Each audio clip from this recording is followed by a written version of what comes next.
Hey guys, ये है फायरबॉल्ट ring 3 और जो मैं अभी आपको ट्रबल शूट्स बताने जा रहा हूँ वो सभी स्मार्ट वॉचेस के लिए सिमिलर हैं। सबसे पहला जो प्रॉब्लम आपको सबसे ज़्यादा फेस होता है वो है ब्लूटूथ कनेक्टिविटी का। कस्टमर एंड पे ब्लूटूथ कनेक्टिविटी का जो सबसे बड़ा इशू क्रिएट होता है वो कॉलिंग वॉचेस के लिए।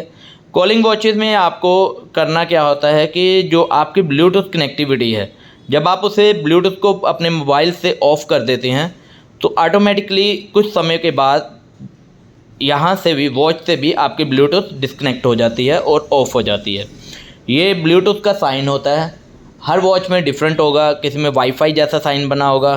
तो इस साइन को आपने ऑन कर देना है और ब्लूटूथ इनेबल कर देनी है। ब्लूटूथ इनेबल होने के बाद आपने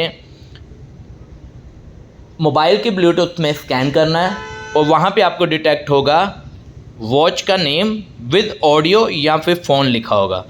तो आपने उस ब्लूटूथ डिवाइस को कनेक्ट कर लेना है। सपोज़ अगर आपको कनेक्टिविटी में प्रॉब्लम क्रिएट कर रहा है, यानी आप कनेक्ट कर रहे हैं लेकिन नहीं हो पा रहा, तो उस केस में आपको करना क्या है? उस केस में आपको अपने मोबाइल को रीस्टार्ट करना है, इसके अलावा अपनी वॉच को भी रीस्टार्ट करना है। कनेक्टिविटी के लिए आप सबसे पहले ध्यान में रखिए जो ये आपका बैटरी लेवल है वो रेड नहीं होना चाहिए। रेड होने के बाद ऑटोमेटिकली डिवाइस की जो पावर सेविंग मोड होता है वो ऑन हो जाता है, उसके बाद कनेक्टिविटी ब्रेक हो जाती है।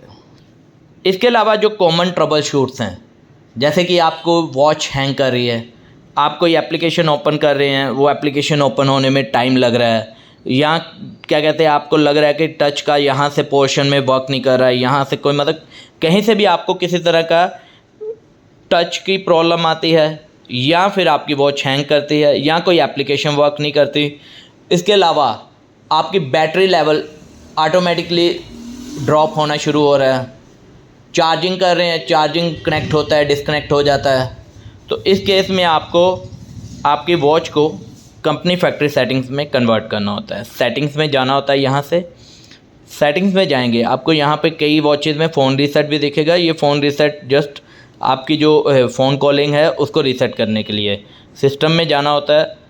किसी को सिस्टम में दिखेगा, किसी को सेटिंग्स में फैक्ट्री रीसेट दिखेगा या रीसेट ये लिखा होगा। आपने रीसेट पे क्लिक करना है, कंफर्म टू रीसेट आएगा, यस कर देना है। इसके बाद आप चेक करेंगे आपका 99% जो इशू है वो रिज़ॉल्व हो जाएगा।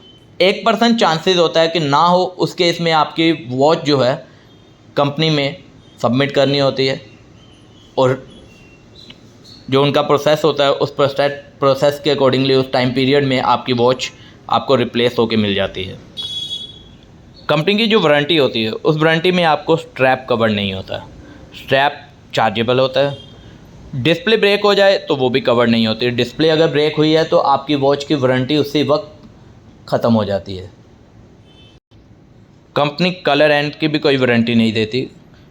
विदाउट कलर आपको कोई इशू आता है, यानी जो इंटरनली कोई इशू आता है तो उसका कंपनी रिजॉल्व करके देती है।